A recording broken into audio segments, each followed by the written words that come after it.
What's up, everybody? Welcome to Racing News Live. Magic and Aaron Halchman here with you for live coverage of the Breeders' Cup post position draw. Aaron, we got 14 races at the World Championships. We're just a little over 3 days away. I think we're about 10 minutes away still from them officially drawing and posting that. I still see a lot of people just talking on head. So let's do our own version of that. How you doing, buddy? I'm doing great. How many people have messaged you, emailed you, whatever today asking, hey, when do they draw? When do they draw? Because usually about noon, the fields are out, you know? Yeah. So I got that question a ton today. And I was like, it's 4:45 Pacific time. And they're like, what? Are you sure? I was like, yeah, I'm 100% sure. So, yeah, I mean, it's a little bit later for us, but it's a hell of a lot of fun. This is to me more fun than even the Derby draw because you get so many races, right? I mean, so many races are going to be drawn tonight, and we'll get all 14 of them done. And it's every division it's got its quirks, so it'll be fun to watch this unfold tonight, I should say. Yeah. Some bold takes already in the chat here. Paul V calling Flightline. Justin 951 calling Tuesday. I feel like the Robin Williams Jumanji meme. What year is it? Post draw time. Listen, we still got some time to kill here, and Mike Somich and I just finished the Magic Mike show. We did a fantasy draft for Breeders' Cup horses where we talked about every division, but who we thought was most likely to win or long shots we liked, favorites to fade. So go check that out. But we got a question from Duckman. Aaron, this is a big thing for the Derby, right? And it's a lot less stressful, this coverage, than the Derby because you're just on pins and needles. Like, don't let my horse get 1 or 17. Is there any horse that you think the post position is really super important, or even a race where you think it's super critical? I think in the juvenile races specifically, it means a little bit more because those fields tend to be a little bit larger, even though we're going to get large fields, pretty much all of them. But these juvenile races, these 2-year-olds going 2 turns in all of them, but the juvenile turf, obviously juvenile turf sprint, I should say, but the 2 turf races going 2 turns and the 2 dirt races going 2 turns. You don't really want to be real wide in those races. So I think that's going to be very important. When you fast forward to Saturday, I would say any matchup where you look at it and say, boy, this is really evenly matched, then they become a little bit more important. The difference is with the Derby, when there's 20 horses, there's some horrible post positions that you can get. Here, I mean, yeah, you could draw the 12 hole, but that's not that big of a deal versus drawing the rail with inside of 19 other horses or drawing the parking lot at number 20. Here, right. The 12 hole would not be ideal for a lot of these horses, but you can still win from there. But it's a race by race thing. We'll kind of answer that question as we go, as we'll probably go, oh gosh, that's bad, or oh, that's perfect as they draw these races. It has been pretty unfortunate, the news about Go Rocket Ride, and we're hoping that he can recover. It was definitely put a huge dampener on it, but it also, looking at the Classic, the race that he was in, Aaron, that really changes the complexity of that race from a pace perspective and really from a top contenders perspective, because coming into this week, we thought the top Classic contenders were 3-year-olds, Arabian Night, Archangelo, Go Rocket Ride. Now Go Rocket Ride is out. Archangelo's missed 2 days.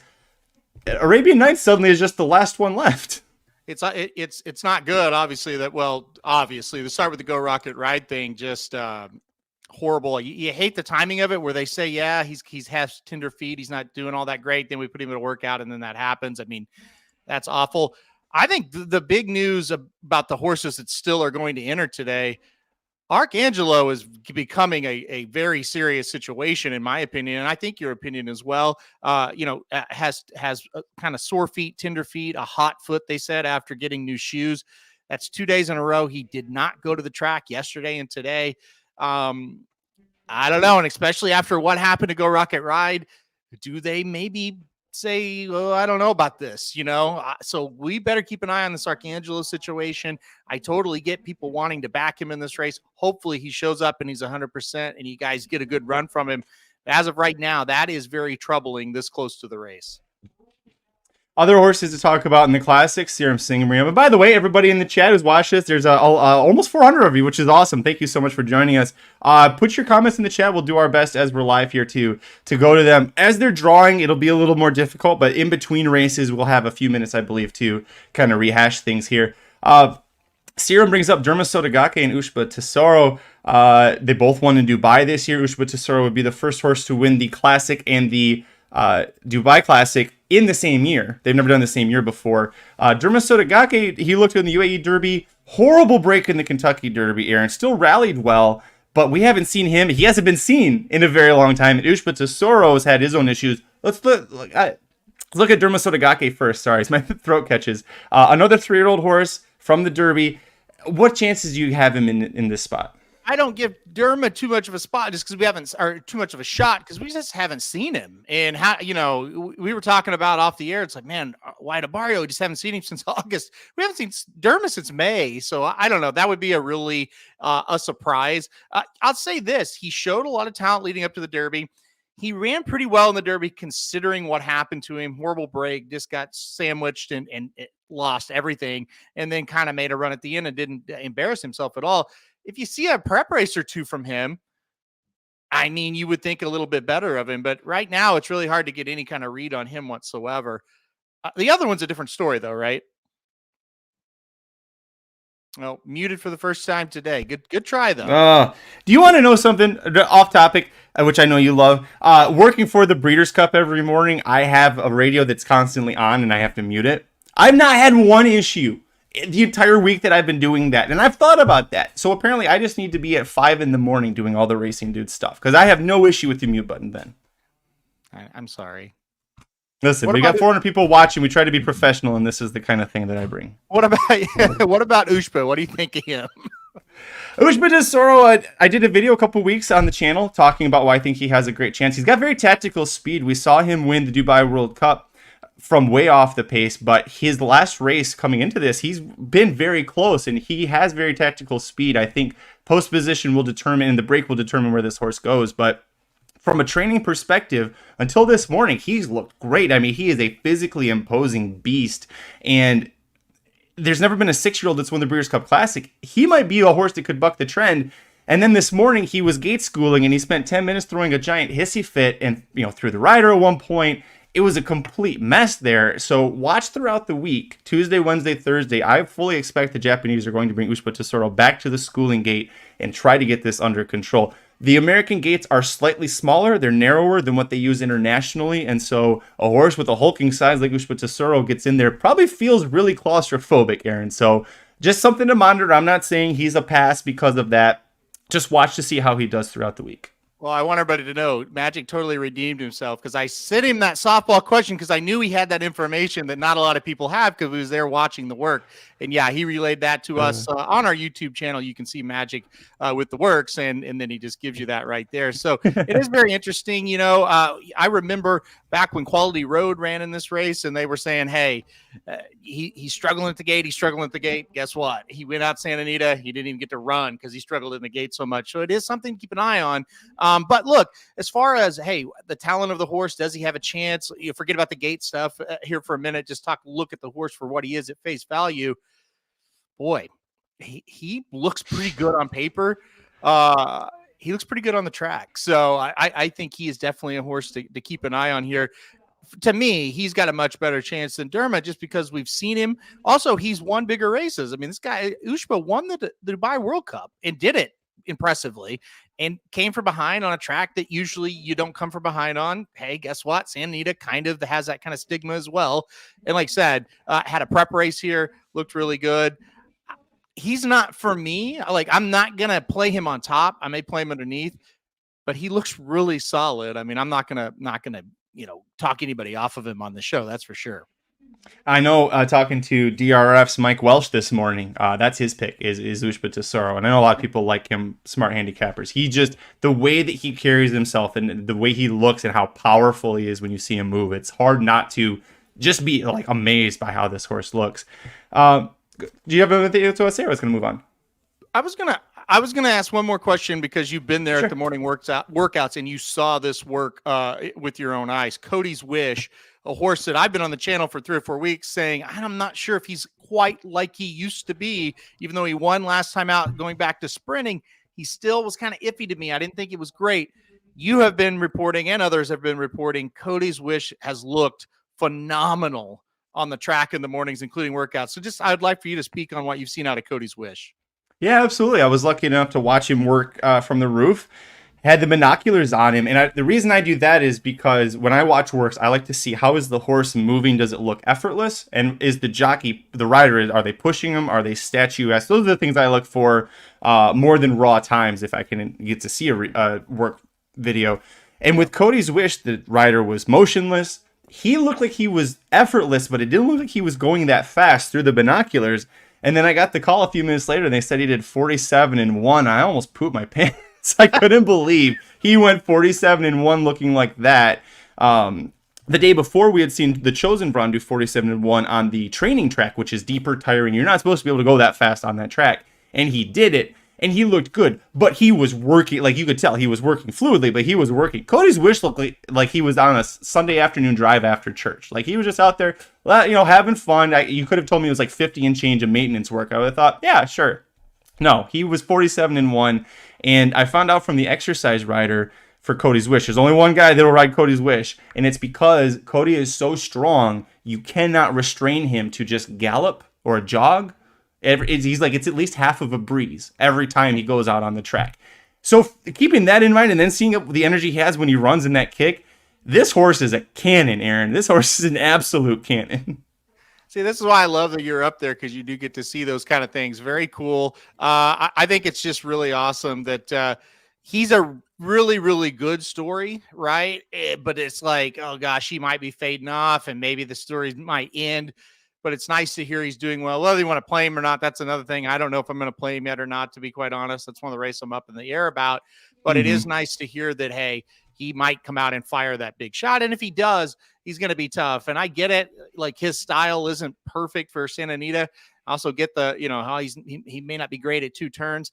He did win the dirt mile last year going two turns at Keeneland. I just want to throw that out there. There's also a short stretch, and he was able to get it done. The mile at Keeneland there is a short stretch. He still was able to win. So I get the worries, and I may go against him, like I said, but I don't know. I am at least happy to hear the reports that Cody's doing pretty well, at least. Brittany Urton and Nick Luck have hit the stage, so I think we're only about 20 minutes away from the first race being drawn here. They are going back and forth talking, and I don't care what they're saying.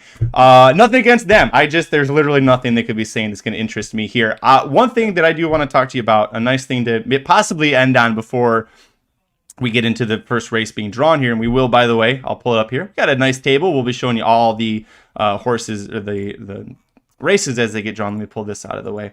All right. I am not pulling that comment up, Kevin. Stop it. I am not doing that. Someone did ask, which horse are you most excited about seeing this week? There we go. Which horse, from a pure fan perspective, are you most excited about watching run? That's from Jason Shepik. Very good question, Jason. And I think it's got to be an international horse for me. I thought about Inspiral. I'm really excited for August Rodin, but I think most it off the horse in the turf who will take on August Rodin. That's what I'm most looking excited. That's who I'm most looking forward to seeing. He looks like a beast out there on the track from what I've seen. Love to watch him run. I think the turf in general is just going to be awesome. So 100% the turf for me in that horse specifically. I know you're not watching the feed. No. Right now, Nick Luck is doing crowd work. He got down from the stage and is walking through it. By the way, he found Mike Smith and Mike Smith's wife. Mike Austin is somewhere in the crowd there too. Mike, if you're there, just wave in the back. If anybody sees Todd Pletcher, look directly in front and down. I'm kidding, because Mike's a little short. He's shorter than me. I'm 6'4", everybody's short. But if you look in front of Todd Pletcher, you'll see Mike Austin. But wow, this is going. Maybe the Japanese are watching. There's some Japanese contingent there, and they just started laughing really hard. I think they're watching us instead of listening to Nick Luck. Well, thanks for joining us, everybody, and thank you for joining. We appreciate you. I don't know about that, but yeah, welcome to the country, I guess. It's definitely the one thing about it with this. We have waited and waited and waited and waited, and it's just like, please just give us the fields now. Yes. If this could have been at noon, I would be a little bit more tolerant, but now it's just like, guys, come on, it's going to be 8:00 before you're done, and then no telling how late I'm going to be up tonight. So please just draw them, folks. For me, I think that the international horse I'm excited about, seeing them when they race. gosh, I want to see the classic. Just everybody who's in the classic. I'm excited for that because there's a lot of great. Now, that's assuming Arcangelo runs, because when I did see him on the track, he's just such a beautiful light gray horse. He's such a gorgeous. He doesn't look 3. He looks like he's easily 4. Very strong. So, and I'm excited to see him because that means he'll actually be in the classic. And whether or not, I'm not going to play him in there, but even if he wins, I just want to see him in there. Paul Davidson asked a good question here while Mike Smith continues to ramble. Does anyone know what race is up to the mark running in? He was entered in the mile and the turf, Aaron. I believe the turf first preference is in the turf for up to the mark. Yeah, it's kind of damned if you do, damned if you don't. He's going to have to take on a really, really tough field no matter where he goes here. But the turf is where he is supposed to be running unless we get some kind of weird surprise here. Our Stephanie, thank you for joining. Our Stephanie's been around for a while, and listen, we're just happy to be a different position other than the only feed that's on here. Bill Mott, Nick Luck's trying to get Bill Mott to. Bill Mott's looking at him like, go away. Also, if I can paint the picture for you, Aaron, it's like a small auditorium in a convention center, I think. Probably seats like 300-400. There's a smaller second level up top. There's maybe 40 people there. There's just like, so when Nick Luck, like the lights were down on the crowd, Nick Luck goes down into the crowd. When the lights went up, I'm like, where is everybody? It's like nobody showed up. It's like when Jimmy in South Park is doing his stand-up act and nobody's laughing and the lights come on and it's just Butters. There's like 6 Butters and that's it. That's so weird. You would think there'd be a big crowd there. Are you sure it's not just Listen, it's dinner time. It's for nobody. You know what it is? They're in LA. This is rush hour. Everybody's still trying to get there. Yeah, it's very odd, very, very odd of that. And like I said, this is the oddest time for a post draw ever. I think maybe like the Pacific Classic, they draw at like 8:00 at night. They're at Del Mar. But yeah, for the Breeders' Cup, very weird. Yeah, Ed Burke mentions Butters. I love the Butters reference. You knew I would get that from South Park for sure. I probably watched like 6 episodes today as I was prepping for the show. Yeah, that is weird. That's really weird. And we know one guy, Michael Austin, who's there, so that's good. Why are they interviewing people now, I guess, is the question. Like, I don't get it. So first of all, they told us that they were going to start this at 4:30. So we said, all right, we'll go live at 4:30. Yeah. Then I saw 4:45. I thought, okay, so 4:30, 15 minutes of BS, and then at 4:45 they'll hit the stage and start drawing. Nick Luck's still doing crowd work, and it's 4:52. And he keeps doing this. He keeps doing the Italian, like, hey, like. He's not Italian. Oh, what's that wrestler at AEW that shows up once in a while? She used to be on Dark every once in a while. The Italian, the Jersey Italian girl. You remember what I'm talking about? No. See, now we're going to look this up. This is what we have to do because we're sitting here waiting. Oh, man. Well, listen, it's going to be nice to when this does finally draw. And like I said, I'm glad we're interviewing people before the draws so they could talk about where they want to go as far as post position. Are we Mafiosa. Mafiosa. Don't you remember Mafiosa? Mafiosa. I do remember Mafiosa. Yeah. She'd get in the ring and go, hey, and then she'd get her ass kicked in 10 seconds. I remember that. Yeah, I do remember that. So, Brooklyn Brawler. Yeah. Brooklyn Brawler would not be amused with Mafiosa. No. Brooklyn Brawler would probably hate a Mafiosa. But by the way, I remember that. Yeah. Hey, first name was Hey, and I missed it. It was a while ago. Someone was asking. Yes, I'm drinking Sam Adams October. This is an Oktoberfest because October is almost done, and this is my last Oktoberfest. And then I have a beer that's called Flannel Fest. Oh. So okay. Feeling very wintry over here. Craig Frankel is talking on stage. Nick Luck has left. Craig Frankel's the CEO of Breeders' Cup, president, I think. Oh, no. Uh-oh. That means we got 10 more minutes. So Pedlo asked, are they drawing every race? The answer is yes. However, I don't know. Like, are they going to do like the 5 juvenile races and then we take a half hour off? I hope not. Oh, hey, we got somebody else on stage. Oh, I know who this is. Drew Fleming. He's the president of Breeders' Cup. That's the big cheese. Okay.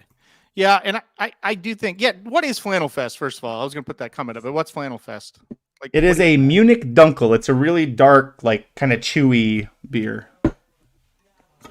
That's what right I like when it's still 80 degrees in Los Angeles. I like my beer to be chewy, so I'm with you on that one. Kevin B is totally right. It's like we got Monday Night Football, we got Game 3 of the World Series. We got all this time all afternoon when nothing's happening, and we're going to draw this during the the games. So, Well, and it's not like the Breeders' Cup runs everything through a company formerly known as TVG, which got purchased by a parent company, which is all about sports betting. Yeah. I don't have an explanation for this too, but or for this as well. But look, I mean, we kind of knew this was going to happen. That's why we were messing around and not messing around, but we could answer questions beforehand. So and again, that could be a reason why there's only 40 people in the whole place getting ready to. You would think there'd be more than 40 connections. Maybe it's just the connections in Michael Lawson that's there. I don't know. Hey, he is connections. Found this out. I'll tell you off air because I don't know if he wants it public, but he does actually have, like, there's a reason he's there other than he's a fan of horse racing. Yeah. Okay. He's got connections to a horse run in the Breeders' Cup. Dewey Fan asks, is John White doing the morning line? I believe. Yep. Yeah, he is. Okay. He is. Yeah. John White will be doing the morning line once again. Best in the biz. Yep. Anytime the Breeders' Cup is at Santa Anita or Del Mar, he will do it. Well, I guess that isn't always going to be the case, but he has done it, and he will do it this year as well. Yeah. Chewy. Yes, the beer was chewy. That's gross. That's gross. You can't convince me that's not gross. Did you, Pedlo said Equinox, so I'm assuming you're talking about the horse. Did you watch that replay I sent you of Equinox breaking the world record by a second? I did watch it, yes. Yeah. You know what I love? Not just that horse is amazing and it set a world record. If you listen and actually watch the video of the crowd shots, that place was packed like you thought Pharaoh was winning the Triple Crown. Yeah. And when he was about to cross the finish line, applause all through. And everybody was just going, that's the coolest thing we've ever seen from a horse. They were respecting the star power out there. I was like, this is why the Japanese are so great with horse racing. It's a really cool moment. I agree. And that was a lot of fun to watch for sure. And one other thing I want to throw in there about Equinox, however you say that horse's name. Mostadov finished fourth, beaten 7 lengths by that horse. And, arguably that horse, Mostadov, coming over here is one of the horse. Well, he's my best horse, like the horse I want to see the most. But he's one of the major highlights of this Breeders' Cup, and he could not get within 7 lengths of that horse. That's how good that horse is over there. So that's, that was really cool. I'm glad he sent that to me. Somebody asked about Wick Abario being out. I haven't heard that. No, I haven't heard that one. No, and he had a really nice work. He looked good, I think, Saturday. He's another one that's been having shoe issues becoming a joke on the backside. Right, this week is that everybody's got an issue. Oh, it's shoe stuff. Yeah, that's really odd. Maybe they need to get Kelby von Hemel out there to do the shoes because I've never heard of any of ours having shoe problems. So that's weird, very weird. Well, listen, we don't have Kelby von Hemel out here at Santa Anita, and that's the real problem. Yeah. Next year at Del Mar, we're getting Kelby out here. We're putting him on the backside. Somebody, he's got a shoe problem. No, he doesn't. Kelby's here. What's the real problem with your horse? You lying son of a... Yep, he'll fix it. He'll fix it for you. We know that he never makes a mistake. He'll fix it, or we'll know that you're a lying piece of shit. One of the two. One of the two, or both. So we'll see what happens with that. That is odd. I've never heard of that more than maybe once in 10 years of actually about 15 years now of covering this. You hear that maybe once a year. I've heard it like 5 times in a week. So I don't know what's going on with that. That's really odd. And I guess are they close? They're still not close. So let me bring this. There's a new person. His name is Dr. Woodrow Friend. His name is Woody Friend. What's unbelievable is these people actually think they need to be heard and people want to hear them, right? It would be like, I don't know. Anyway, but I was going to ask you, you've been there every day. Is there a concern with this track right now with the Go Rocket rides and the Echo Zulu situation? What are the kind of the local thoughts on that? That is a good question. Somebody had that earlier, and thank you for circling back. I did want to come back to that question. There isn't any concern with the track that I have heard or felt. Go Rocket Ride, if you remember, had tender feet a couple days before that work. You and I talked about it. I was like, possibly maybe a reason for him to kind of exacerbate or cause that injury is that he had been favoring the other sides or favoring that side and because of the shoe issue. So My point is he had an underlying thing coming into the unfortunate issue.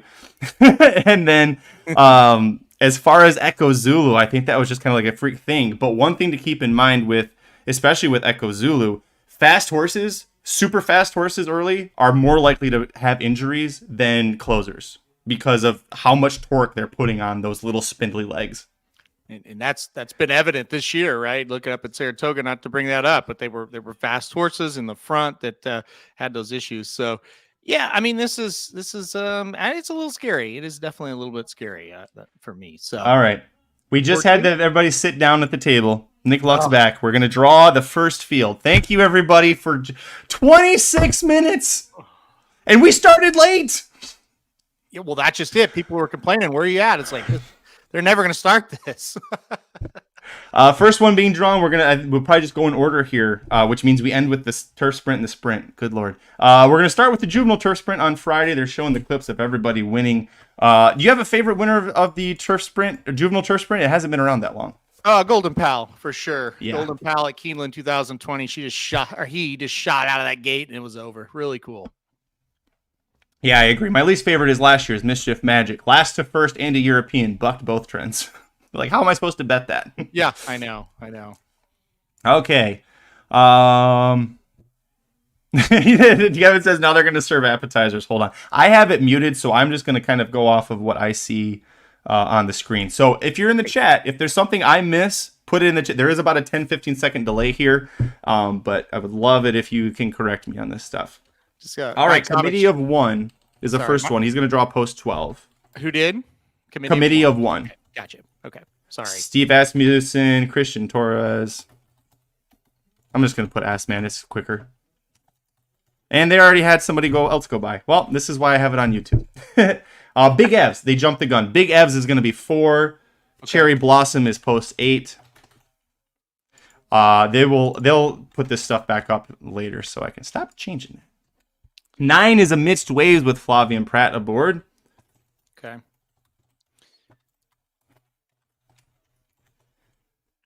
Whew, trying to keep up with everything. They're going quick. 10 is Valiant Force, William Buick. 9 was Amidst Waves. Yeah, they're testing my typing speed here. I'm going to pull the mic closer so it's not as loud. So, yeah, you might. Yeah. If you tell me if it gets bad. Tiger Bell is going to be 3. No, you learn quick. Don't put the trainer in the jockey. Oh, yeah. Number 6, Starlust. Frankie Dettori on a 20-1 shot. Okay. I'll have odds for everybody, too, once this is finished. Yeah, Big Ev's a great draw. She's a slider. This undefeated California horse gets post 11. Okay. With Barrios Hector. 7 is Shards. That's a Joe Sharp horse. They are really flying through this. I'll give it to them.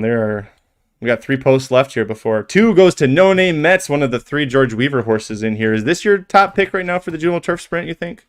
No, probably not, but could change. I'm not locked down on anything. This was one I'll have to spend some time on. Number 5, Give Me the Beat Boys. Yeah. Wow. I kind of like Wow. It. Okay. That was a mouthful of type. And Crimson Advocate, the 3rd and final George Weaver trainee, gets the rail. Okay. Are they going to tell me the also eligibles? We'll find out here. Should be it for the body of the field on that one. They can only run 12 on the turf sprints. Well, okay then. No also eligibles? They're not giving them to me. Okay. Well, pretty good field here. I thought Big Abs drew pretty well. I think he'll be favored. I don't know that for sure, but I think so. It's going to be pointless doing this. I'm just going to get rid of this. Yeah, we can update on it. We'll go back maybe and talk about the odds. Yeah, once they have it all posted. Yeah, if they go that fast, you're not going to be able to. So we'll tell you the fields, and then in the end, we'll go back and tell you what the odds are. We'll have screenshots probably by then. Yeah. Uh-oh, and I just lost the live feed. Well, fantastic. The next race, and they're drawing. This is great. Okay, so there's your field for the juvenile turf sprint. Say bye-bye.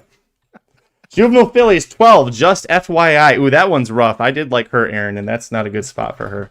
I didn't like her as much when I started watching replays, so 12 is tough. Undefeated Daughter of Justified. Jody's Pride will draw post 2. Fabian Pratt aboard. That squeal was shoddy. Number 8, Esprit Enchanté, a Peter Miller maiden winner. Draws post 8, 20-1. Peter Miller. There you go. Or did I just do that backwards? I did, didn't I? I don't know what you're doing now. Things are going haywire. Hold on. Stand by. Oh boy. Well, the wheels went off. It was fun, everybody. Thanks for joining us. No, I'm kidding. I'm gonna rearrange things here on the screen so that you and I are a little bit bigger. Okay. There. So there we go. Number 9, Brightwork. Just in time. Shotties, Johnny Ortiz horse. Brightwork gets post 9. Post 6 is Chatterless. She won last out. Candy draws the rail. Ooh. The October hit fast. No, it wasn't the beer. I'm trying to make this all look good. Alley's Beach draws 13. I guess we're getting 14 for this one. I don't Candied, like by the way, Candied is 4-1. The favorite. She's the favorite right now. We'll see what Tamara ends up being. Accommodate Ava. Okay. 30-1. Next up, Where's My Ring? That's a local horse, 30-1. Hey, Victor Espinosa's riding pass. Hooray! Yep. Well, we got, let's see, 5 posts left still here. 3, 5, 7 is going to go to Tamara. Aaron, do you want to guess what her odds are? Hint, she's sub-even. she's sub-even? 4-5 on Tamara. Okay. 7 is a perfect draw, though. Perfect draw. It's great. Do you want to play a filly that's never tried 2 turns in the Breeders' Cup at 4-5? Woof. Yes. Okay. 3 is scalable. 20-1. Jose Ortiz, Todd Pletcher. She, I think, was second to Chatterless in the Chandelier Stakes. Was the 3rd best Todd Pletcher that ran that day, I thought, amongst all the races. Omaha Girl, post 5, which means we've got 11 and possibly 14. We'll see. 11 is Life Talk. Irad's going to ride Life Talk. Okay. I kind of like your Life field Talk for... as a long shot. Do we have one more? No. I think we're done. As far as the juvenile fillies, I did want to talk about Life Talk because is this one of the horses that Irad rode? It is. So Irad skipped Keeneland on Breeders' Futurity and Champagne and all that, the American Pharoah weekend. He stayed to ride Fierceness and Life Talk. He's got Life Talk in this race. I think that is a really interesting horse at a price, Aaron. 20-1 her morning line. Well, it is at a price, and I think Tamara really won this draw all the way around. You think about it, number 7, perfect draw for her. Candied, who I think is the main danger, gets the rail. I don't think that's a horrible thing. I don't think it's great either, though. And just FYI, goes outside. I don't think that's good for her.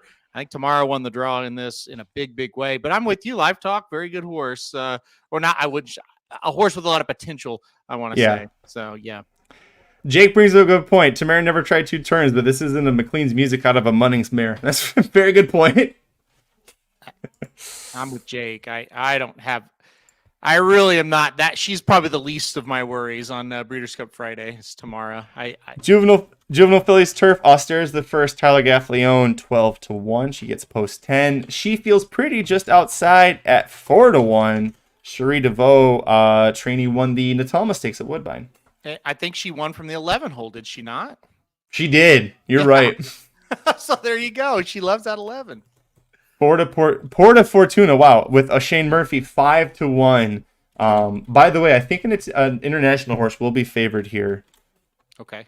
In this race. Life's an Audible is going to be 15-1 out of post 8 with Irad Ortiz Jr. aboard. Porta Fortuna, she feels pretty hard to justify. I'm going to guess she's like 8-1 when we see her come out. What was she feels pretty? 4-1? Correct. Yep. Okay. Le Pavot, I'm going to guess that's how that's pronounced, is 8-1 out of post 14. Okay. All the way outside. Mike Somich's long shot that he likes a lot, Lonely, gets Manny Franco to ride from post 4. It's a Phil D'Amato trainee. Interesting. There's hard to justify. She gets Flavian Pratt, who I thought was going to ride Lolney, and hard to justify 6-1 for Chad Brown. I know Jared really likes that horse, but I don't know. I think John is banking on the Chad Brown angle and Flavian Pratt. Galabrand 12-1 from post 7. Deserves. Boy, those are good odds on that horse. Yeah, I didn't think that horse should ever be 12-1 after that win over the boys at Saratoga, but here we are, and probably deserves to be. But that's good. Well, her last race, she didn't have a good pace setup to run into, and she had a rough course. I think that she can bounce right out of that. Dreamfire, local California horse, gets 13. Total pass for me. She got like a 50-something buyer for winning on the turf. 5 is going to be Content with Ryan Moore, or Content. I'm going to say Content because it's Irish. Okay. They don't usually say con that often overseas. Carla's Way is not the favorite. 6-1 on Carla's Way. That is, I'm not saying that John has a bad line. 6-1 on Carla's Way. Oh boy. I like that a lot. Buttercream Babe, who I've seen every single day on the track. She's up there at 30-1. Luis Saez from the rail. If she has some speed, that could be interesting. And then Idilcar Perez's favorite, Buku, post 3, 6-1. That is your field for the Jumo Phillies turf, Aaron. Boy, Carla's Way, very interesting at that price. I like Buku at that price a little bit as well. I've between 4 or 5, so I'm probably going to go with the one with the highest odds in this one.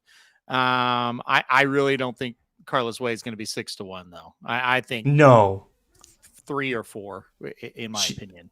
She was 5-2, I think, overseas when Mike and I did our show earlier today. That doesn't seem good. Well, we'll see what happens. John White's been doing this a little bit longer than we have, so.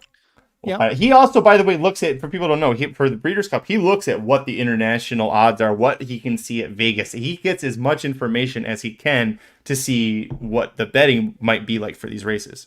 Yeah, he bases a lot of his data off who's taking money in markets that are actually open, and so that could be something to do with it. But yeah, I'd be a little bit surprised. What are the odds for that horse? Yeah, 5-1, Porta Fortuna, which again, good when you consider a horse has got talent. I think it's the second best international horse.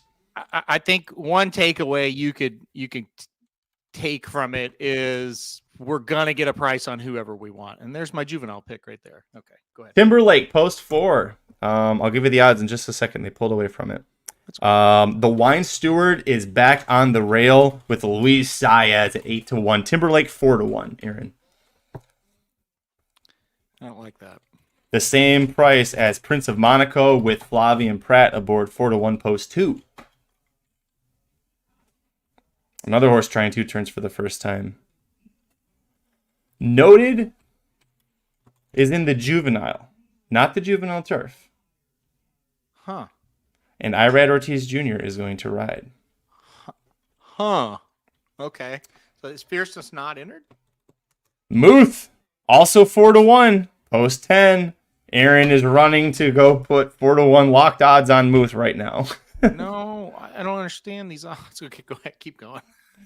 Your favorite will be from post 6, and that is locked at 7-2. I don't know about that, but okay. General partner, Chad Brown, trainee, soon to be proven to be a sprinter, post 8, 8-1 odds. Manny Franco riding. Number 9, Fierceness. Johnny Velasquez is going to ride 6-1 on Fierceness. What? Oh. Number 5, Mute myself. Kevin's favorite, Icoro Neo, 30-1. May lose a friend tonight. Anyway. Listen, it's interesting. Well, when we have our dinner with John, he can explain these for us. Cuban Thunder, Mike Austin's favorite named horse for this. Tiago Pereira, sure, why not? 30-1 from post 7. Tiago's a great dirt rider. I just was very surprised to see that name there. And post 3, the last Baffert, Wind Me Up, 15-1. I want to be clear, like the reactions that I'm doing right now are to the odds. I think these odds are strange for sure. Yes. But yeah, look, I mean, you look at this field, I do think, again, what you're going to take away from it is this will be a pretty evenly bet field. I don't think you're going to have a huge standout or anything like that. But listen, Derby, I like Timberlake as well. I think the horse would be more like 6-1 than 4-1. But I mean, that's debatable one way or another. But Lock being the favorite is very, very surprising to me. So he has Locked at 7-2. He has Timberlake, Prince of Monaco, and Muth at 4-1. Yeah. Fierceness is 6-1 without Irad and with Noted in there. I'm curious to see what happens. I mean, Johnny V's riding. It's not a bad, but they're both Rapoli horses. Irad his first call for Rapoli, and he left the horse that he stayed in Aqueduct to ride, which is Fierceness. Yeah. I've got to kind of take a pause on when I handicap these. Okay, I'm betting this horse, so I think the odds are going to be there. I'm not sure these are going to be where they actually go off. So anybody watching right now, by the way, that the Morning Line Maker is one of the best guys in the world, and I'm lucky to call him a friend. But I think those last two have been a little sketchy. And my pick for the juvenile turf, unquestionable. Post 8, Frankie Dettori, 4-1 odds, and right after that, Mike Somich's favorite horse in this race, Talk. Post 3, 20-1. Well, please stay hot. Stay hot is 20-1 from post 6 with Antonio Frisu. By the way, going back to Fierceness, Luke Rawson says Fierceness is 20-1 in the UK. That makes more sense. Yeah. Holy smokes! Here's our favorite. It's River Tiber, 3-1. Ryan Moore riding. This is the Aiden that he chose to ride. That's very interesting. So who's on unquestionable? Frankie. Okay. Frankie Dettori. Now, River Tiber is owned by Coolmore. Unquestionable is not, and that might be playing part of into it. So okay. I'm missing some here talking about that. My Boy Prince is post 5. I've got a Godolphin horse in post 12. That's Mountain Bear, and he is 12-1. Liam's Journey gets post 11. He's 30-1 with Manny Franco aboard. Yep, that's it. Okay. Grand Mo the first, Victor Barboza, Hector Barrios, 20-1 from post 13.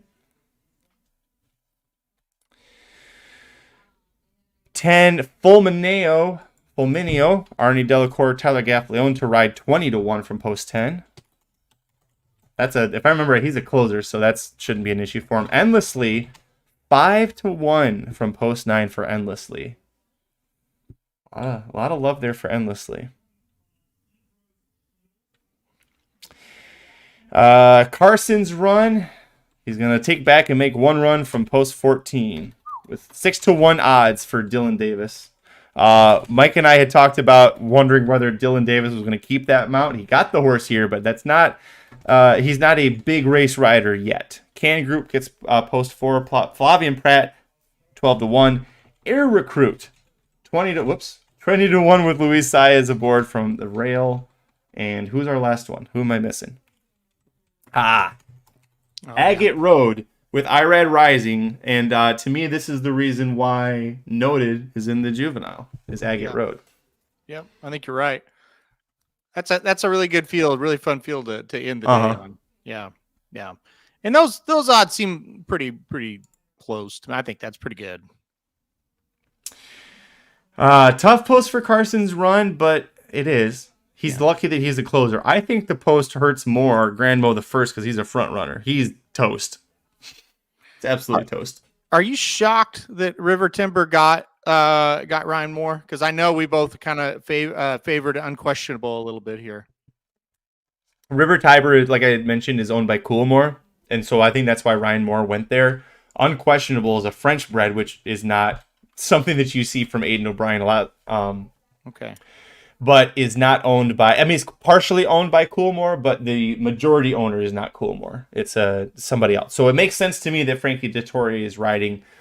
This is the horse that Ryan Moore rode in the last 4 starts, though. Unquestionable, including getting beaten just 1 length in a Group 1 at Longchamp last out. So it's telling. It must be telling, right, that he's going to go to River Tiber, and that's the favorite. See, and that's if I was making a morning line, I would make whoever Ryan Moore chose the favorite. So I agree with that logic there on that one. And And it's got me thinking as well. I'm going to have to dig into that one because I thought he would ride Unquestionable, and then off we would go.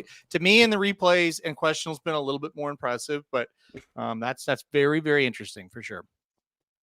Someone brought you up in the chat too. River Tiber has never gone longer than 6 furlongs. He won his first 3 starts.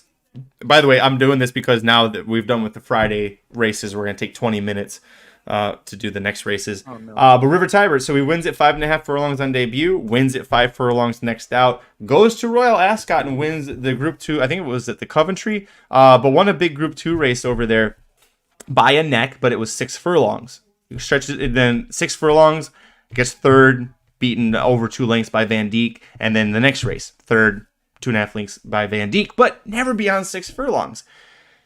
However, Aaron, you look at his breeding, Wooten Bassett is definitely a distance horse. We've seen plenty of Wooten Bassett horses come to America and do well. And from the dam side, should be able to handle it. So when you're handicapping a race like this and you have an Aidan O'Brien horse that's never gone beyond 6 furlongs and 5 starts, but you look at the breeding and go, it should be able to go farther than this.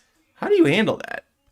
Oh, we kind of had this discussion on another horse a couple of weeks ago, and it's like, they kind of understand, know how far these horses want to go. They wouldn't enter them if they didn't think they could get the distance. You just look at the breeding and you go, well, they should stretch out. Now, you never know if they're going to or not, but I really don't think they'll have too much problem with the stretch outs. Talking about these 2 Aidan O'Brien horses in this one.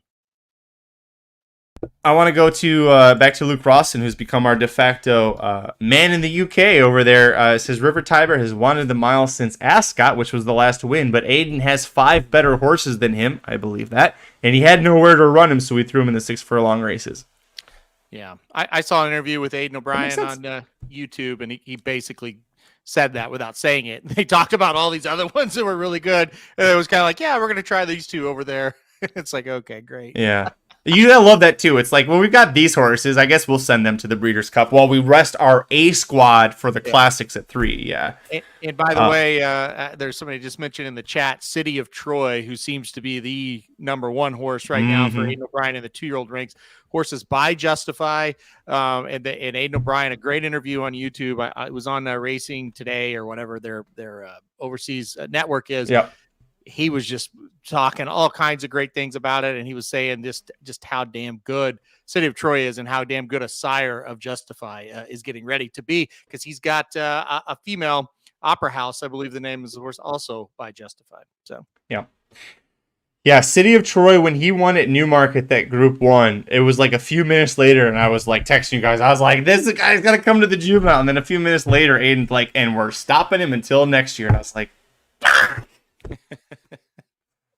that would have been the horse I was super excited to see, because he might win the Triple Crown next year. He's that good right now. Yeah. Okay. He said they're going to try him on the dirt. So. They're going to try dirt with him? Oh, geez. I meant like the English or UK Triple, whatever. I'm sure I know, but what I'm saying is he said on there, I think these Justify horses are going to be good, and we're going to get them on the dirt at some point. So. We got the dirt mile being drawn. First race Saturday. Algiers is in it. He's 6-1. Tell me why Algiers is supposed to be 6-1 and Charge It is 5-1. Well, Algiers got second in the Dubai World Cup, so he also got second or third in the Durham Cup at Woodbine in his last start. I know, it's just a prep. It's not the worst. National. Don't get me started. He scratched out of the woodwork for that. National Treasure post 9, 8-1 odds. Flavian Pratt aboard National Treasure, paging shoddy. Post 6 is gonna have Skippy Longstocking at 12-1. Safi Joseph Jr. Number 3, Cody's Wish. Any guess on his odds, Aaron? 4-5. 9-5. Okay. 9-5 on Cody's Wish. Okay. Did I say 8-1 on National Treasure? He is 8-1. Sherrills B, 20-1 from post 8. Sorry, just jump in. I'm guessing 9-5 on Cody's Wish, because Practical Move's probably going to be like 5-2. He's got to be super low off of that. You're right. Stage Raider draws the rail for Cherie DeVoe. Brian Hernandez Jr. to ride 15-1. By the way, James Doyle going to ride Algiers in the dirt mile. Number 4 is Zozos, the expected early front runner, 6-1. drawn right outside of Charge It. That's an interesting, or inside of Charge It. That's an interesting position for him. Practical move. You were so close, Aaron. Post 2 with Ramon Vasquez aboard, 3-1. 3-1. Yeah. Practical Well, move. you can't have a heavy favorite when a horse like that's 3-1, second choice. So. Because if you make Cody's Wish too low and then you make Practical Move 3-1, which I think it's already will be, you got to make horses 15-1 who are just not going to be that. So I get it. That's it. There's your dirt mile. Okay, 9 horses. Oh, Philly Mare Turf will be next. From a pace perspective, while they pull this up here, Zozos, a great draw, I think, from post 4. Expect him to go to the lead. Going through the first turn, Aaron, I kind of picture Practical Move tucking in behind Zozos and inside of Charge It, or Charge It goes ahead and presses Zozos on the front end. Yeah, I agree with you on that one. I think Charge It kind of spices it up a little bit. I think you go back and watch those last race. I think even though he got an easy lead in that last one, he kind of seemed like a horse that was like, is anybody going to come beat me? Because I'm not that good. And then they just couldn't beat him. You know, he did kind of felt like that. I don't know. Maybe I'm wrong. Maybe he's going to freak and win. But yeah, I do think there'll be a little bit of pace in here. I think Skippy will kind of go out there a little bit and try to set it up for a Practical Move and Cody's Wish. I think it's interesting. Johnny V loses National Treasures mount. Was the Flavien Prat. Johnny V's probably doing a backflip, right? I mean, yeah. That's Flavien Prat likes to ride every single Breeders' Cup race too. Yep. I know. Maybe John was like, give me the race off here. Warm Heart is going to draw post 2 at 3-1 in the Philly and Mare Turf. Okay. So is Inspiral 9-5? Hell. Is that what that means? Inspiral is post 6 and she is 5-2 with Frankie Dettori riding.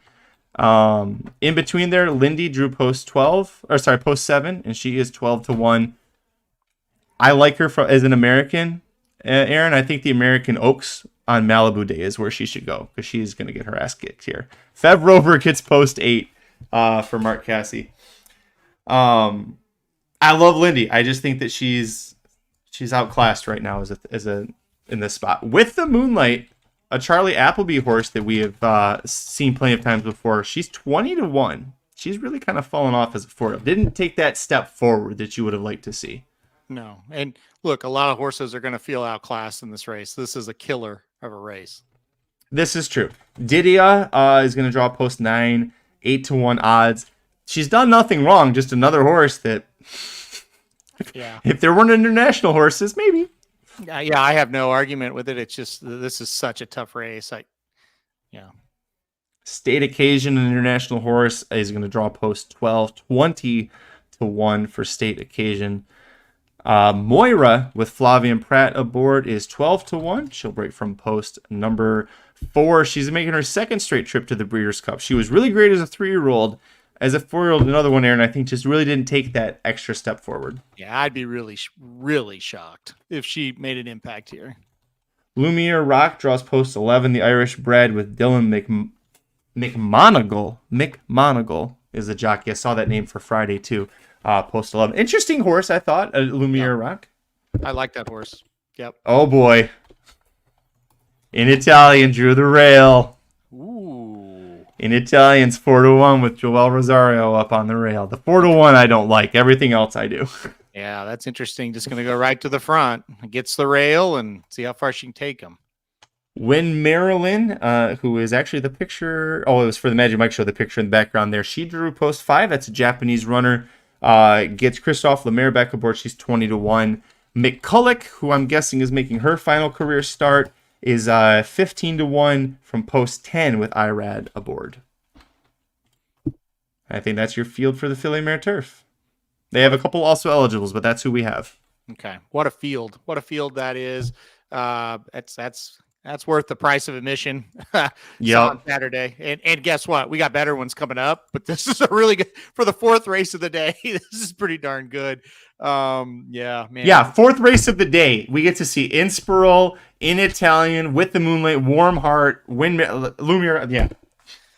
I mean, in Spiral, her last 2 races have been as good as anybody, that's coming over. And so, you could see that great performance and see, wow, that's unbelievable. She also could get beat because this field is really good. Warm Heart's a nice horse. Win Maryland, really nice horse. In Italian, obviously really good. McCulloch's pretty good at the distance. Didia was great over the track last time out.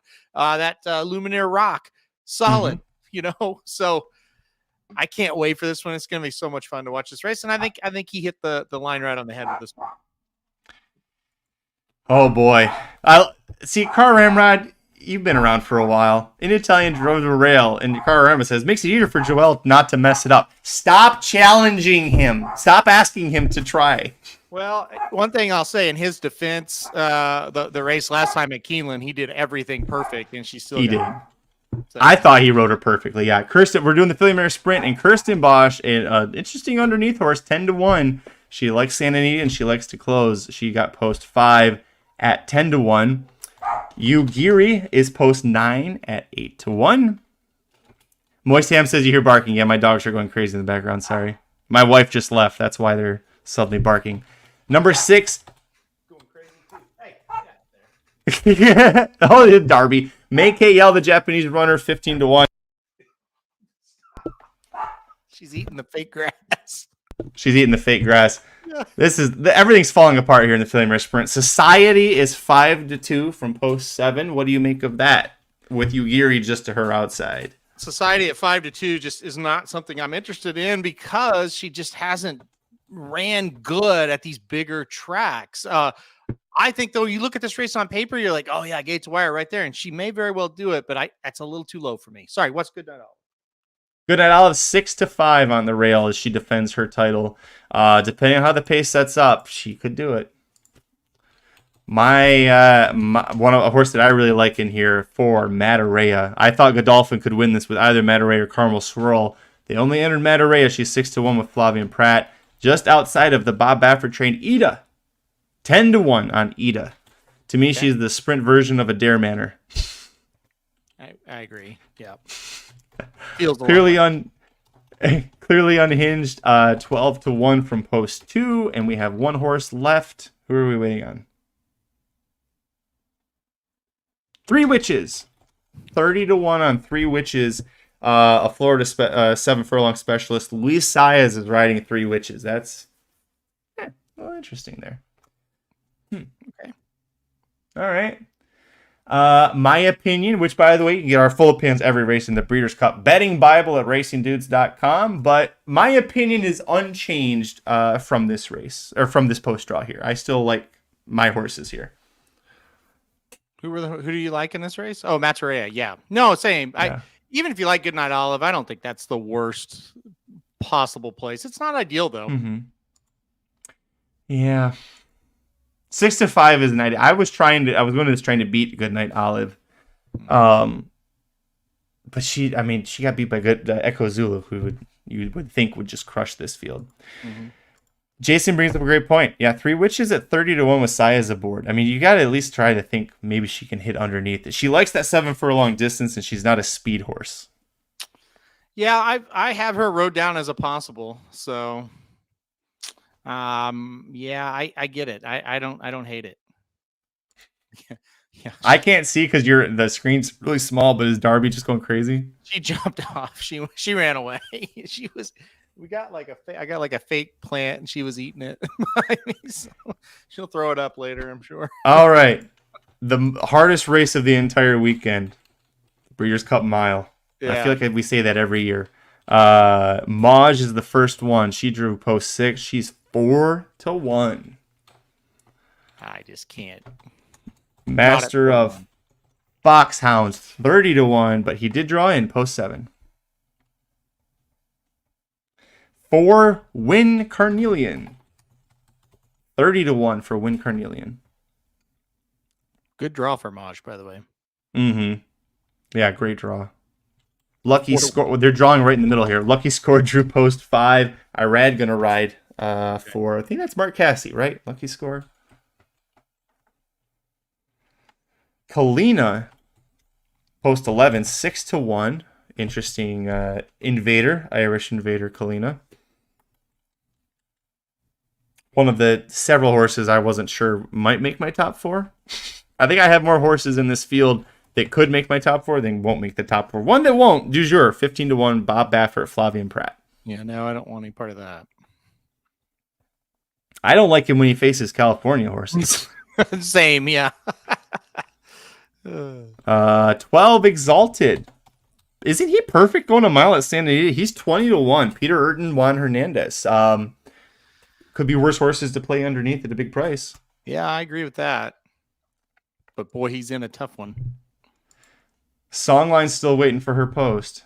Gina Romantica drew post 2. Were you surprised Gina Romantica showed up here and in Italian went to the Philly Mare Turf? No, I think they saw that burst going a mile 16th and thought, well, if she has that burst going a mile, she's got a shot. So I get it. Gina Romantica 2, Master of the Seas, all the way out in post 14. Currently the favorite at 7-2, but we are still waiting for Songline. Yeah, I would say Songline will be lower than that, but we'll see. Maybe not. And she is. She drew post 10. She is 5-2 on Songline. Well, that makes sense. Master of the Seas probably one he wouldn't have made 7-2 if he knew the post odds or the post positions, I should say. Post position. Yep. Yeah. And that is important to know. Somebody did bring that up in the chat, but the morning lines are made obviously before the post positions. They're not telling John like at the same time as us. Here's who's drawing the post, and he's going, okay, here's the number. Here's the number. Right. More Than Looks 15-1 for Cherie DeVoe. 13 post. Cheryl's Spite takes away the rail. 30-1 on Cheryl's Spite. Boy, what a difference a year makes for Cheryl's Spite. Yeah. Wow. Second in the mile last year? Fourth. Second. Behind Modern Games. Fourth in the Philly Mare Turf at the Pegasus. Number post 9 is going to be astronomer Ryan Moore, if I can spell it right. Astronomer Ryan Moore riding for Simon Callahan. That is a Coolmore co-owned horse. And the last one in, Mike Somich's Casa Creed. Forever Crush. Casa Creed. Louis Saez 8-1 from that post. You really couldn't ask for a much better field of milers here, Aaron. This is, a good mix of American, international, Japanese. Yeah. Just fantastic. Yeah, it's just fantastic. And Casa Creed's in there, the 3-hole at 8-1. I think that is very tempting. He has been just incredible going a mile here. And of course, it was up in Saratoga. We got to go somewhere different now. But yeah, man, I think this is just a heck of a race for sure. Songline, going to be really tough. I think she drew pretty well. She drew well. Maj drew well. This is an open gender race. I'm liking almost all of the females in this race. Yeah. It's great. And this is a race that Uni did it twice, right? And we saw Got Stormy do great. Richard Alvalar brings up, we've hit the mile the last 3 years. We being, not me, but the guy next to me here in the guides in the betting Bible. So pressure's on, Aaron. Yeah, well, we'll see what happens. I haven't decided on this one yet, so we'll see. I saw someone bring up that, Justin Young says, interesting that Ryan Moore chooses Astronomer, co-owned by Coolmore, or one of the Coolmore people. But also, there's no Aiden O'Brien horses, so he didn't, and the international horses all brought their jockeys, so he didn't have much of a choice. Yeah. We'll see what, this is going to be interesting. I think our milers are pretty damn good. Like Casa Creed, I think is really good. Gina Romantica was really good last time out. So I think we actually have a little bit of a shot here. It's like Songline is really, really nice horse. I'm not sure she's like a monster. Yeah, the $6-9. There you go. We're speaking of that, we're doing that's a weird transition. The distaff being drawn, and your favorite 3-year-old, the filly, the first half of the season, Wet Paint, post 7, 10-1 odds on her. Know her late. Mike Somich is here, by the way. Hi, Mike. What's up, boys? We've got the distaff drawn. By the way, Casa Creed, we'll come back to you in a second. Casa Creed drew beautifully for the mile. Got post 3, 8-1 odds. Love to hear it. Love the winner getting a good draw. Idiomatic 5-2. You'd expect that she's going to be the favorite from post 4. Adair Manor post 5. She's 4-1. Search Results gets Irad, and she's post 5. Sorry, post 6 at 5-1. Drawing everybody along there. A former Magic owned horse, Amore, gets Christophe Lemaire post 2, 20-1. Yeah, that's okay. And that's a horse. Clairiere post 9, 4-1 with Joel Rosario aboard. Co-second choice. Okay. Yeah, the speed is all right next to each other. Put randomized in 3 just to make it a real thing. Speaking of speed, Luis Saez is going to be aboard Hoosier Philly. Why did I put Luis Saez there? Hoosier Philly, a former shoddy draft pick, is going to break from the rail. 20-1. I never know what to make of Hoosier Philly. I give up on her. I think that's pretty easy. Desert Dawn with Barrios, mother effing Hector riding post 10. 20-1. Probably 35-1 when she goes off. Leda Vita, a horse that Aaron couldn't help but keep picking all year long. It seemed like 20-1 for her from post 11. Oh yeah. I'm with you, Jake. If you saw the Magic Mike show earlier, I love Desert Dawn to hit the board here. Randomized is not going to be post 3. She'll be on the outside. Post 8. Jose Ortiz aboard 6-1 on randomized.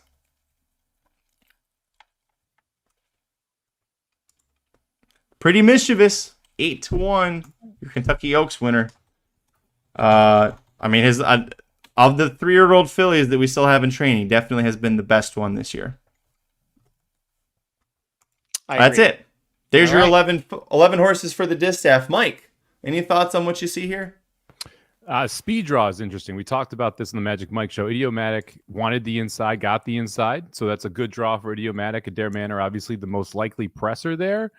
Sitting right to the outside. Feels like she's got to go if she wants to have any chance. So interesting to see how those two play. I expect Searchers also sit off them and randomized to go as well. But it's a lot of speed condensed in the middle. I think that's good for someone like Pretty Mischievous who draws well at the 3 post, be able to save some ground. De La Vida, that 11 post is tough if you like her, because that's going to be a tough trip for a horse coming off the pace and being wide on both turns. They just showed they're getting ready to draw the turf here. So we only got 4 races left, and the 2 that we care about coming up here. But they showed Highland Real winning the turf, and that was the first Breeders' Cup that I watched. And when it was at Santa Anita in 2016. And then I remember he got off to Aaron. You remember he got off to like a 20-length lead. Yep. It was nuts. And that poor Chad Brown horse, starts with an F, not Flightline. What was that horse? The really good turf horse that he had. He was in second. He was trying to gain on him, and he's like, I had the whole stretch to try and get to Highland Real. Anyways, for the turf, the first one drawn is post 13, but they already pulled away from the name. That's helpful. Well, here we go. This is the main event, in my opinion. Warlike Goddess, post 13, 12-1, Junior Alvarado. Post 2, Onesto, 8-1. I think Maxime Guillaume is going to be riding. Flintshire, thank you. Flintshire is who I was thinking of. All right, post 5 for the top 3-year-old on turf, Auguste Rodin. 3-1 for Auguste Rodin. It's a good spot for her. Mm-hmm. Warlike Goddess in the 13. It shouldn't matter, but it's still not ideal. I mean, she's just going to try and get over and then fire. Oh, Broom. Broom, 30-1, Dylan McMonagle. Not the same Broom we saw get second 2 years ago. Definitely has fallen off a little bit. We'll have to try and recapture that form. Yeah. God, I hate this horse. Bullshit Ballet, 15-1, post 4, John Velasquez. Coming off his best race of his career in the U.S. Soldier Rising, you mother. Number 12, Balladeer, Victor Espinoza, 12-1. Sorry, post 12, 30-1. You get 12-1 on Victor. Takeout reduce. By the way, not riding Speedboat Beach. That's Mike Smith. We did hear that earlier. Ed Amo, Flavian Pratt, 30-1. Ed Amo. That's United where Nations Pratt winner. ended up? I'll It's a be brown blackout horse. drunk if Ed Hamo wins. Oh, Here's your favorite. Mostadaf. Jim Crowley going to ride 5-2. 5-2 or 9-2. 3-1 on Auguste, 5-2 on Mostaf. Okay. I bet there's more of a gap when they break. Number 6, Get Smokin', 30-1. Fun horse, in New York. This is the Breeders' Cup. Gold Phoenix, post 3, 30-1. Juan Hernandez aboard. There's worse prices. Magic, what was Onesto, odds-wise? Onesto, 8-1. Okay, thank you. I kind of like that horse a little bit. I listed as one I considered for the draft to take in the turf. Yeah. I think that's a good I horse. missed.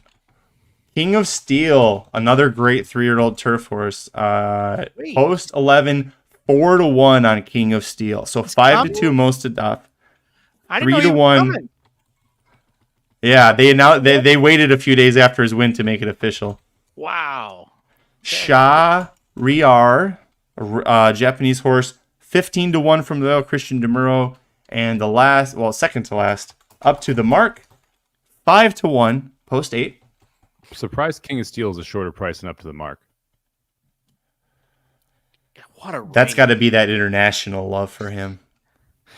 This is a really tough one, I think, to make odds for outside of the top two that you were obvious going to be the top two. After that, man, this is a heavyweight fight. This is like going to the main event championship fight in Vegas between two heavyweights, except we got 13 of them. And I mean, this is what the Breeders' Cup should be, right? I mean, this is everything you want to see in a Breeders' Cup race.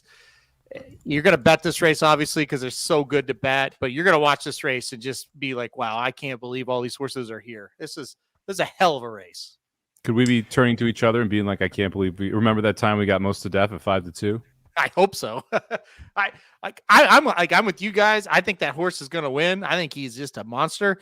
I'm not going to be shocked if he loses because this field is tremendous. Trip matters here. Like you need to trip out if you're one of those 4 best horses. If everybody brings their A game, you're damn right. Most years a horse like that comes over here, it's a win. But in all of them have come, and they're all. You have Up to the Mark. And you have Up to the Mark, who all he's done all year is beat European horses that he's not supposed to, quote unquote, supposed to beat at distances he doesn't want to go. Exactly, that as well. Yeah. So, what a race, man! I can't wait. Mike, they're going to draw the Classic in a second, but we had a fan ask a great question right before the draw. And actually it was right before the draw, so 28 minutes into the show. What horse are you most excited from a fan perspective? Not betting, but to be able to see at the Breeders' Cup with your own eyes. Who are you most excited to see? I mean, okay, sentimental-wise, Casa Creed. Real life-wise, I'm really excited to see Inspiril run. Like I that's one of those that I didn't think I'd get a chance to see, and the fact that he's coming over, I think that's a fun horse. August Rodin is the other one. Like most of that was very good. August Rodin could be like an all-timer. And that to me is an interesting to see him as a 3-year-old run as well. So those would be the 3 that I really am excited to see. Yep. Great answers. We are drawing the Classic. Missed the Cut. Oh no. Missed the Cut is post 4 at 30-1. Arabian Night is not getting the lead from post 12 with Flavian Pratt aboard 3-1 odds. Wow. It's a little spicy. Oh boy. Number 6, Saudi Crown, 12-1. So there's your pace setter, right? Yep. That's an interesting draw. Somebody asked about, hey, what's important with the draw, blah, blah, blah. Not to say it was a bad question, just paraphrasing. That's a bad draw. That's the first time we've been like, uh-oh, that's bad. Well, it's Senior Buscador drew post 9. Sorry, Mike, go ahead. I was going to say, it's interesting, too, when you look at Saudi Crown and some of the speed numbers. So if you look at a time form and you look at Equinedge, completely different opinion on who gets the lead. One thinks Saudi Crown gets the easy lead. The other thinks that it doesn't matter where the posts are and Arabian Night gets an easy lead. So it'll be interesting to how that first quarter mile plays out. I'm kind of behind whoever's on the inside probably has the better chance.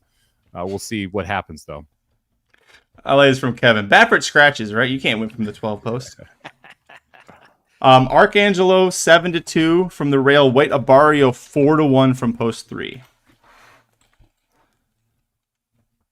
Do you guys think he'll be 4-1? No, I do. Higher? Well, actually, I was hoping 6. Clapton 20-1. I feel like that. Whoop, if I can spell it. Clapton. Tyler Gaffleon. Chad Summers. Go, Chad. Why not? What could Bright go wrong? Future is going to get post 11 at 10-1. Okay. Johnny V riding Bright Future. IRAD's on White Abario. I think everybody knew that one. Yeah. Arcangelo on the rail hopefully he runs. That's a good spot for him. He likes that. Ushba Tesoro 4-1 post 8. Good draw. Mm-hmm. Then probably doesn't matter a whole lot with his running style, but still. Well, I like that he has 2 closers or languishers around him. So if he doesn't break well, nobody's going to be out of the gate and pinch him. Okay. The Boostador. Take your word for it. Derma Soto Gake post 5. Christophe Lemaire 20-1. Your classic winner. Just a different race, not this classic. UAE Derby Classic. Zandon 12-1 post 2. A Magic Fantasy Draft Dettori. member. Yeah, Aaron and I talked about that earlier. Probably should have taken Elite Power in hindsight. Maybe. Maybe. We'll see. I Post think it was a 10, great decision. Dreamlike, and here's where Jose Ortiz ends up. I'm surprised. There was chatter that Pletcher wasn't going to do that. Put Dreamlike and Bright Future both in this race. But they are. And they're right next to each other. I actually looked back at the BC cards, and they were both first selection classic year. I think I would have liked Bright Future in the mile. I can tell you that with Dreamlike and Charge It, that was a last-second decision today. They kind of made up their mind one way or another today. Okay. Bright Future, like Somich said, I think he made a ton of sense in the dirt mile. That was never the plan for that one. For some reason, though, they wanted to do the classic. So I hear they think he's got a bright future. There you go. But Well, so we drew the classic. That's it, right? We're not done. We got 2 more races. Turf Sprint will be the first one here. Are you guys? I'm disappointed that it's not down the hill anymore. It's just going to be a flat 5 furlongs. That's what makes Santa Anita great. Are you guys? Do you care either way about the downhill? I'm happy we're flat 5. There's enough Easier to handicap. tomfoolery that goes on in the Breeders' Cup Turf Sprint without having to go down a hill and figure out how those horses are going to handle it. So. And the I'm dirt okay crossing. Flat 5, yeah. I think I hope they card a down the hill race because I love watching them come down the hill. But a world championship probably shouldn't be contested on a weird course like that. Yeah, They usually have Friday. I think it's usually Friday or Saturday. They have an early race that goes down the hill. yeah. And I always get there and I always like early and I love it. So I'm excited for that if they do that. By the way, Proxy's odds 12-1. I saw somebody ask that for him. Post 13. Mike Somich, you are going to be able to fade Caravel from post 3 at 5-1 odds. Looking forward to it. Who do you think's the favorite in this race, Aaron? I thought it'd be her. I thought it was going to be Caravel. I was surprised she was trading at 7-1 overseas. I thought she was going to go off at like 3-1 in this race. I did too. And 5-1 morning line. I mean, honestly, I think she should be like 8. But I'm not touching her. I'm not either. Speaking of 8, post 8 goes to Aesop's Fables. Great name. What's the odds there? 12-1 Ryan Moore riding. Let me talk about this horse for a second. Sure. The one race where he was really good, but his other races have been pretty bad. So I don't know what to do with that one. Arzak Drew post 12, Louis Sias 6-1, Jasper Crone 12-1 from post 11. Anyone watch Rocky and Bullwinkle? Mm-hmm. Yeah. Aesop's Fables? Yep. It's a great segment. I love it. Living the Dream post 5, 9-2 with the Speed Demon Living the Dream, and Gear Jockey just outside him in post 6, 12-1. That Living the Dream is another horse. There's a couple of replays. You can go back and watch him and be like, holy shit, that horse is a monster. And then you watch McKeenan and it's like, wow, he sucks. So I don't know. I would lean more toward monster than sucking. I didn't think he was very good at Keeneland, I'm saying. Yeah, no, I agree with that take. Yeah. The 5 furlongs, I think, is going to make a difference for him. If he runs his absolute best, I think he wins. Yeah. And they made a mistake. Arzark had been running phenomenal, or training phenomenal this morning. I heard that like his workout was super impressive this morning. Magic, I know you saw with your own eyes. He wasn't at California. Oh, he wasn't? Nope, that wasn't here. No. That was I in heard Kentucky. it was a phenomenal workout. I saw it. Oh, good. Motorius 5-1 post 10 gets Flavian Pratt aboard. Sorry to see Gio Franco lose it, but Pratt a great pickup there. No Balls got post 7 and is 6-1. Another fast horse. And Big Invasion drew the rail. Joel Rosario aboard. I don't love the rail. He's 15-1 though. I love the price. As is Tony Ann, Phil D'Amato, Hector Barrios, post 4, 15-1. I know the barn is super high on Tony Ann, and the last race was nice. I'm just not sure. She's the one that beat Caravel, right? Yeah, there's just not a race on the page that wins this. That's the biggest issue. Correct. Brad Sell, another short price, 5-1, invading from Europe. Usually not a race you want to play the Europeans in, the turf sprint, but not always the case. Post 9 is going to be Roses for Deborah Irad, riding 12-1. I think, is that Clement? Yep, it is. Yeah. Yep. Okay. Is. That horse isn't bad. No, he was very good on the East Coast throughout the summer. Mm-hmm. Last week was at Parks, and it was a horrible turf. I don't know why they ran Roses for Deborah. That a terrible decision. But anyway, you just throw that one out. Yeah. Brad Sell, and again, our man on the scene in the UK, Luke, you're like the real MVP of this. This is awesome. Giving us a lot of insight on these UK horses. Mentions the fact that Brad Sell is going to have a new jockey here after having Holly Doyle ride for the last 7 starts. I'm surprised. Holly Doyle is a great, tremendous jockey, world-class jockey. I'm surprised they went with somebody else named Luke. It wasn't Luke Rawson. It was another Luke, but not one I... Oh, she's banned. She got in trouble for something. Okay. Well, that's why Holly Doyle's not here. Okay. She and I know you don't care about Aaron. She is married to William Buick, I want to say. Sounds like a car. I'm going to get that wrong. Well, they better not go to Tom Marquand. Darn it. I knew it was a top jockey, Tom Marquand. Now Luke's count to 5 and Luke's going to tell me I'm an idiot for being wrong. Could have been Mike Somich for all I care. My wife would have been confused by that. I was gonna say I know somebody who was gonna care about that. Me. See, look at that. I knew it. Dewey was right there with it. Dewey, I apologize for not saying your name right, but yeah, not Marquand. Buick's wife is really mad. Sorry, guys. Let's talk about the turf sprint or the real sprint. Real sprint. Hoist the Gold, post 4, 12-1. Coming off, he loves Keeneland. That's the one reason why that race happened. I'm glad we're at Keeneland. Gunite draws post 9, 4-1 for Tyler Gaffleone. Yeah, no, I'm kidding, Mike. He's a play against anywhere. It's not Keeneland. I agree. American Theorem, 30-1. A gorgeous horse. Slow as molasses. It's not very fast. Big Beautiful Gray, slow hunking donkey. Speedboat Beach, post 7, Mikey Smith, 3-1. That's fine.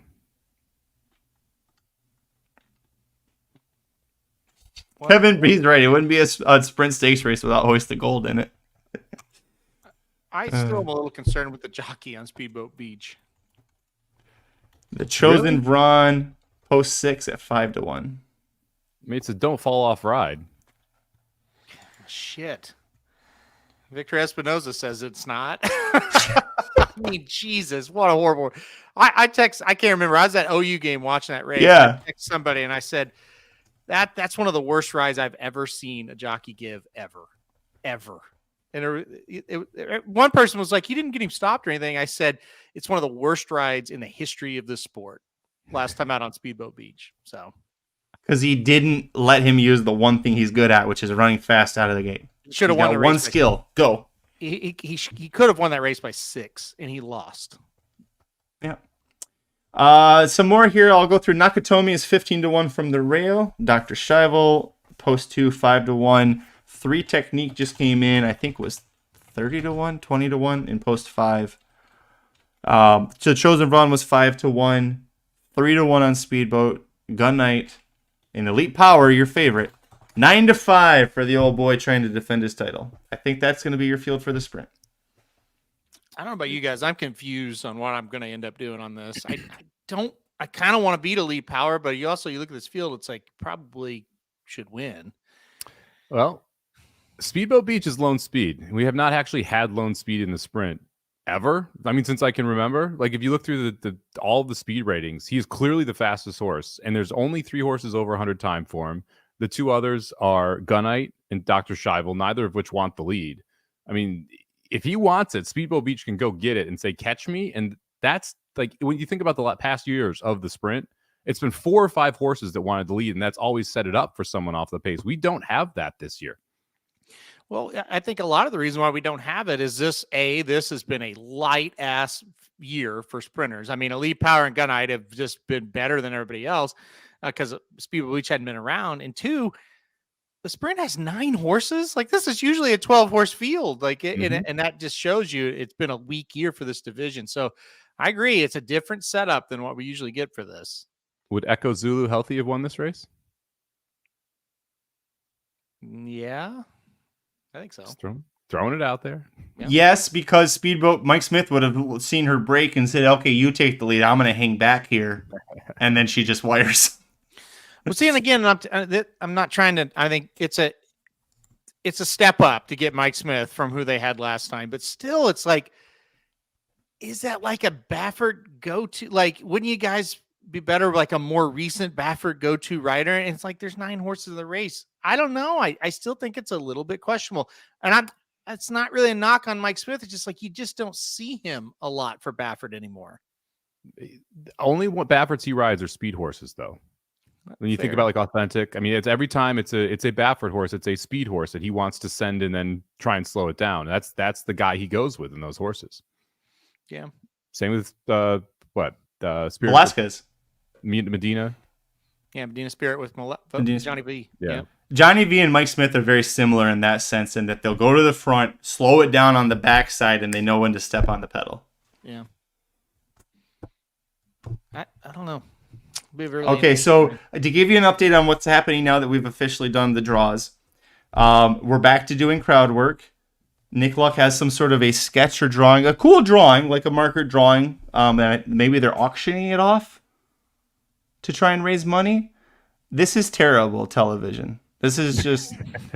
So, Mike, you weren't here when they first started, but like there was a bunch of like crap that happened, and then Nick Luck decided to go do crowd work, so we stepped off the stage into the crowd, and the lights went up, and it's an auditorium that seats a few hundred, and there's maybe 40 people scattered all, and they're not even all up front. They're all over the place because nobody wants to sit next to each other. Yeah, about 15 minutes in, I jumped on Twitter just to be like, oh, let's see what the first couple races drew. And every single tweet in my timeline was the anger that there was nothing drawn and mockery of the crowd. That was the entire Twitter timeline for me. I mean, it's crazy to think, but it's so weird when they did it. I mean, it's just so odd. And I was talking to Madge before you got on here, Somich. How many people text you or message you and say, hey, when are they drawing today? Like, I got a ton. I mean, I sent one to you guys. I thought it was this morning. That's right. You were one of mine. That's right. Why are we not doing this in the morning? Why are we doing this at this time at night? Especially, like, it just didn't make any sense. That's great. I can go back to this real quick because there's going to be Juan Hernandez is riding the 2-horse Dr. Scheibel. I didn't mention it, but that is where Juan's going to be riding. Patrick Cooper with a really nice comment says, thank you for your time and the great job you guys are doing. Any suggestions for a good and secure place to bet online? I'm guessing, Patrick, that you're international since you're asking that question. I use BetDSI. I know Bovada, as far as horse racing, Bovada is probably about the best international, but Mike is the real expert on this. Yeah, I would, if you're looking to bet race by race versus fixed odds, I would recommend bookmaker.eu. They're the one that closes the pool the latest and has the highest or the most accurate payouts for each race as well. So a lot of books will limit or cap the winnings you can have in a single race. Bookmaker has the highest caps, and then they also take it down with just 1 minute to post versus a lot of other places will take it down with 5 minutes to post. Oh, very nice. All right. There you go. All right. Final thoughts, gentlemen. Oh, that's not the view we want. There we go. Oh, that's not it. Oh, way too close of a zoom. I haven't visited my skincare specialist in a while. Okay, anyways, final thoughts on the Breeders' Cup, guys. Yeah, look, now the work begins. You got to dive into this stuff and make final kind of decisions, cuts, everything like that. So yeah, I get to work on this. I don't really think there was any huge surprises. I don't think anything out of the ordinary happened or something crazy. I do think the classic draw was a little bit telling. I don't think the Baffert Barn's real happy right now with that draw for Arabian Night. And I think it kind of tells you, look, Saudi Crown's getting to the lead. If you like horses that are going to go to the lead, I think he's the one that makes it in the Classic now. Yeah, I mean, the big question now is can Arabian Night stalk and win? Because if Arabian Night goes, they're going to go real fast early, because the Saudi Crown is 100% sending. And so that really is going to dictate the tempo of what you see early. I thought that all of the kind of closers drew really well in the Classic. The sprint and the turf sprint, pretty happy with where the speed drew as well, considering who I want to use in those places. A lot of the horses that I like that are speed horses drew inside or drew to a spot where they can be a clear lead, considering who I think might go. Like, I'm much more afraid of Gunite going than I am of Dr. Shivel going. And so that makes it a pretty good draw there for Speedboat Beach. So all in all, thought it was a pretty clean draw. And I just got to say, like, echo Aaron's comments on the turf. There's a lot of really good Europeans that came over. There's a lot of really good races this weekend. Last weekend, I remember we're sitting at the house and we're like, there's going to be 7 horses that are sub 7-5. We're not going to have 3 horses that are sub 7-5. I mean, it's going to be a very, very different Breeders' Cup, a very good betting Breeders' Cup. If you're right, you're going to get paid. And that really is, on days like these, we've not seen that a lot. I mean, think about like the Travers. You think about some of those days where it's just a chalk fest. We're not going to have a chalk fest this weekend. And that, to me, is really exciting. Yeah, it would be very shocking if you have more than 4 or 5 favorites at the most. I'd say win these races, and I think you're right. I think either logical cases for 8-1 shots everywhere. And I know you can say that about the Breeders' Cup a lot, but you just don't have those monsters that are just incredible standouts. I guess we had Tamara, and then we had Cody's Wish and Goodnight Olive as far as morning line odds go. The rest of them, pretty darn competitive. Yeah, I think our good friend Nick Seevers says it best. You just have to be right 3 to 4 times on a Saturday, and you're going to make some money here. What was tomorrow's odds? Did they 4 to 5? 4 to 5. Yeah. Okay. Yeah. That's Candied to me the one like standout. 3 to 1 on Candied. I believe she was second choice. 4 to 1. 4 to 1 on Candied. 4 to 1 on Candied. Wow. Okay. Yeah. So. All right. Well, that's it. They drew the post. We're done, right? We don't have any more work to do. We're good. Yeah. We just can take the rest of the week off, I think, now, right?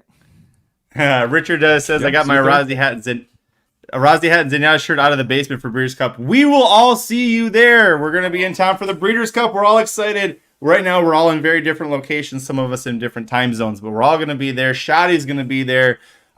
Is Steve coming? I don't think so. I haven't heard from Steve. Oh, bummer. Okay. Ryan's coming. Jared will be there.